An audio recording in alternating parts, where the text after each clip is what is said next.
Dictation start होगी 4 second बाद।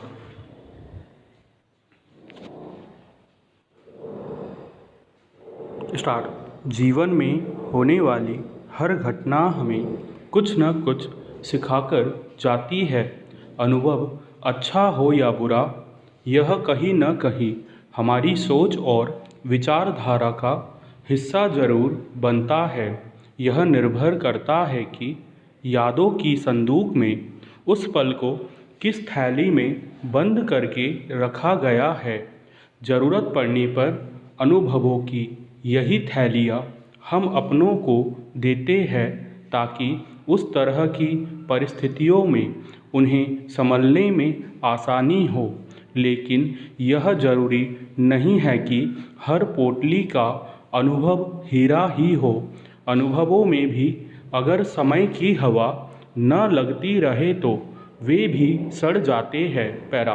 वाकया पिछले साल सब कुछ बंदी होने के 1 महीने पहले का है, जब बेटी स्कूल से दुखी होकर लौटी थी। वजह पूछने पर उसने सीधा एक सवाल पूछा कि क्या माहवारी के बारे में जानना और बात करना गलत है। मैंने कहा कि नहीं। वह चुप हो गई। दरअसल स्कूल में कुछ दिन पहले महिला डॉक्टरों की टीम आई थी और ऊंची कक्षा की सभी लड़कियों को माहवारी से जुड़ी बातें बताई गई थी। उसकी सहेली ने पहली बार इसके बारे में सुना तो वह घबरा गई थी। फिर उसने बताया कि उसकी सहेली ने जब इस बारे में अपनी माँ से पूछा तो उसे डांट और मार दोनों ही पड़ी।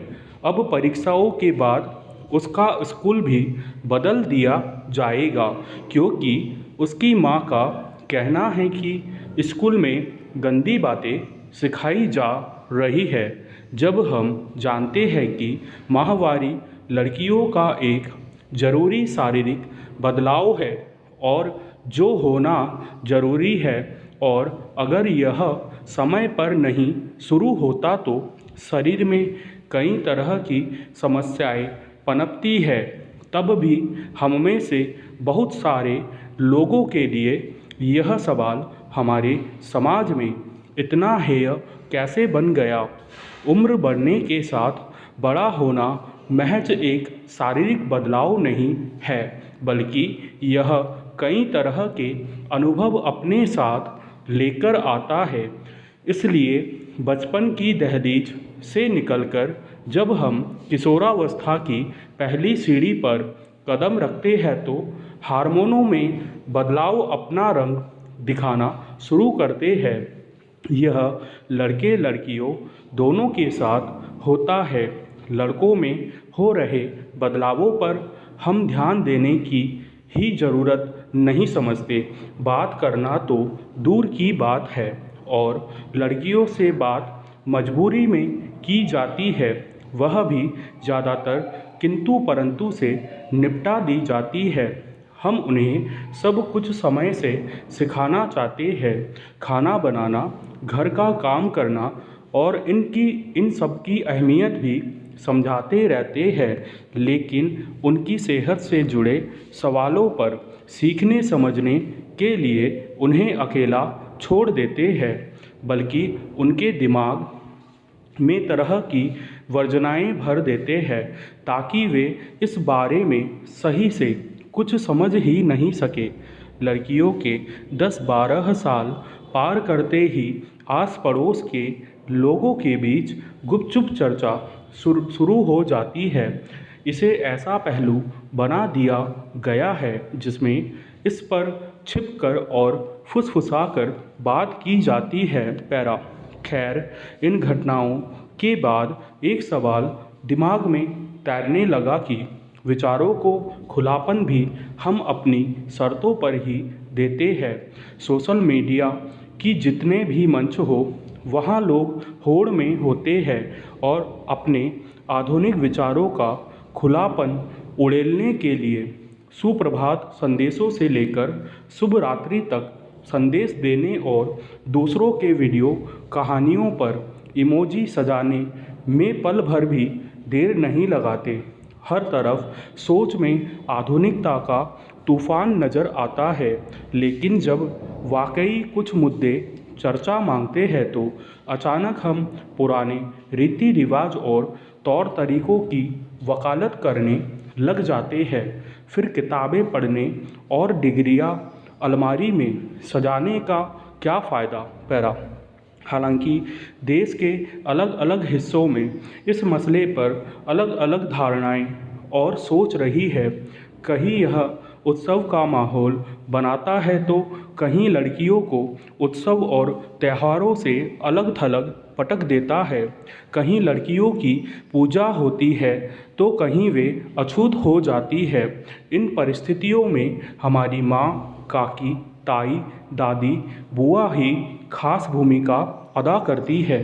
फिर चाहे जश्न का माहौल हो या फिर लड़कियों को एकांतवास में धकेलना।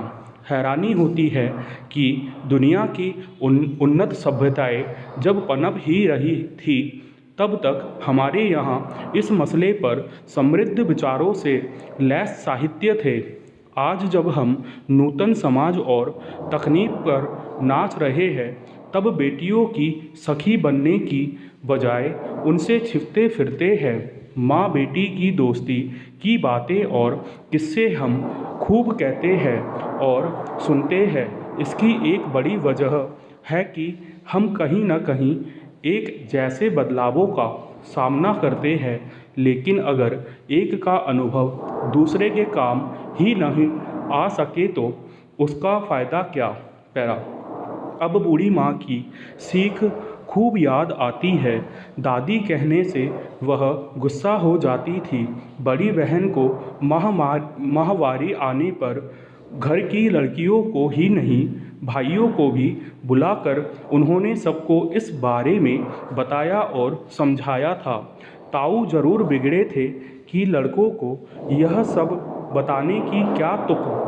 तब उन्होंने कहा था कि जानकारी का रास्ता हमेशा सीधा होना चाहिए। जब अपने घर की बहन बेटी के बारे में जानेंगे तो बाहर भी हर औरत की कद्र करेंगे। और हाँ, बूढ़ी माँ अनपढ़ थी। पैरा। विचित्र है कि एक तरफ देश की अर्थव्यवस्था नकारात्मक स्थिति में पहुंच गई है और इसे पटरी पर लाने के लिए सरकारें अपने अपने स्तर पर प्रयास कर रही है, और दूसरी तरफ कर चोरी या भ्रष्टाचार के जरिए जुटाई हुई इतनी बड़ी रकम स्विट्जरलैंड के बैंकों के काले तहखानों में जमा करा दी गई है। यह तो एक देश का खुलासा है। ऐसे तहखाने कई देशों के बैंकों ने बना रखे हैं। कहाँ कितनी रकम भेजी गई, उन सब का आंकड़ा इकट्ठा किया जाए तो तथ्य और हैरान करने वाले हो सकते हैं। छिपी बात नहीं है कि ऐसे विदेशी बैंकों में चोरी छिपे जमा कराया जाने वाला धन किस तरह जुटाया और कमाया जाता है। इनमें से ज़्यादातर पैसा भ्रष्ट नौकरशाहों, राजनेताओं और बड़ी कंपनियों के होते हैं जो घूस के माध्यम से या फिर करों की चोरी करके जुटाया गया होता है। उसे काला धन कहा जाता है। पैरा। काले धन पर लगाम कसने के लिए केंद्र सरकार ने खूब बढ़ चढ़कर दावे किए थे। पहली बार सत्ता में आने से पहले के चुनावी घोषणा पत्र में तो उसने विदेशी बैंकों से सारा काला धन वापस लाने का भी भरोसा दिलाया था, मगर यह काम इतना आसान नहीं है। स्विट्ज़रलैंड या फिर दूसरे देशों के बैंकों में जहां काला धन छिपाया जाता है, उन्हें कानूनी संरक्षण प्राप्त है और वे अपने ग्राहकों के बारे में कोई भी जानकारी उपलब्ध न कराने को स्वतंत्र है। उन पर दबाव नहीं डाला जा सकता। इसलिए भारत सरकार इस मामले में कामयाब नहीं हो पाई, मगर भ्रष्टाचार मुक्त प्रशासन के दावों और कर चोरी पर सख्त नज़र रखने के तमाम प्रयासों के बावजूद आश्चर्य है कि वह भ्रष्टाचारियों पर नकेल नहीं कस पाई है। विदेशी बैंकों में भेजी गई रकम इस बात की गवाही है कि देश में बड़े पैमाने पर भ्रष्टाचार हुआ। इस खुलासे से सरकार एक बार फिर सवालों के घेरे में आ गई है। पहले ही देश के बैंकों की भारी रकम लेकर विदेश भाग जाने वाले कारोबारियों और बट्टे खाते को लेकर अंगुलियां उठती रही है। स्टॉप।